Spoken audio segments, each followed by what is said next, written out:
బదులుంటే చెప్పమ్మా. ఎందుకు ఎందుకు ఎందుకు నీకి మొండితనం ప్రేమ?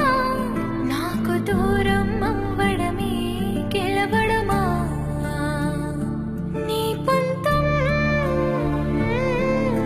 నీదేనంటావే, నా సొంతం అయ్యేదారుణ కనబడదంటావే. కీర్తి దూరం అయిపోతుందేమో అని భయం వేసింది.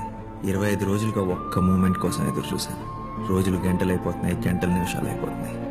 ఒక్క మూమెంట్.